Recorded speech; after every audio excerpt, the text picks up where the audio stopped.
సత్య సాక్షి అనుదిన మన్నా ద్వారా మీ అందరికీ శుభోదయం. నేటి ఉదయకాలము 10 గంటల నుంచి 1 గంట వరకు మందిరంలో ప్రార్థన జరుగుతుంది. వీళ్ళని ప్రతి వారు పాల్గొవలసింది కోరుచున్నాం. అలాగే సాయంకాలము 6 గంటల కుటుంబ ప్రార్థన ఉంటుంది, పాల్గొవలసిందిగా కోరుకుంటున్నాం. నేటి యొక్క సూచన మాట గలతీ పత్రిక 5వ అధ్యాయము 16వ వచనం. ఆత్మానుసారముగా నడుచుకునుడి, అప్పుడు మీరు శరీరేచ్ఛను నెరవేర్చారు. ప్రియకుమార కుమార్తె, ఈ యొక్క లెంట్ సీజన్లో మనము బలపడవలసినది ఏంటంటే ఆత్మీయంగా. ఒక విధంగా ఈ యొక్క ఉపవాస ప్రార్థనలో మనము సంపాదించుకోవాల్సింది అంటే ఆత్మీయమైన అనుభవాలు. దేవుని యొక్క వాక్యము ఒక సూచనగా తెలియజేస్తుంది.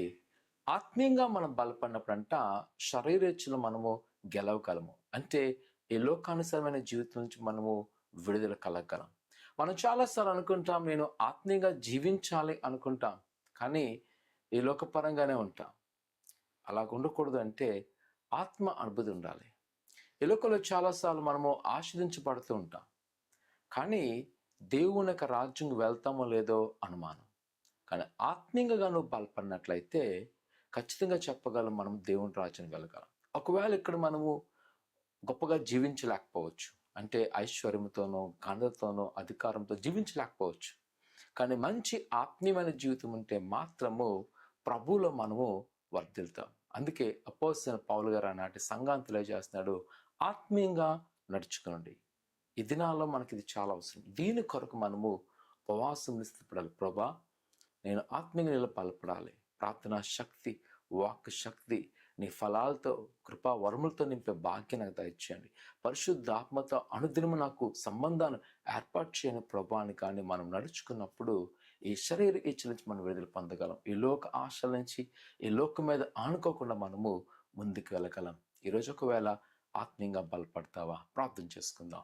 పరిశుద్ధుడా, ఘనమైన దేవా, నీ కొన్నాళ్ళు నీ బిడ్డలని వారు మీ జ్ఞాపకం చేసుకోండి.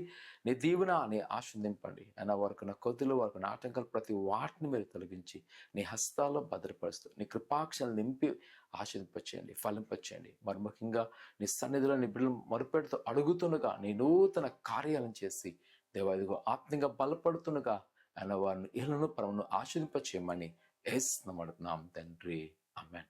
ప్రభువుని నమ్మకించండి, ఆత్మీయంగా బలపడండి. దేవుడు గొప్పగా వాడుకొనుగాక. ఆమేన్.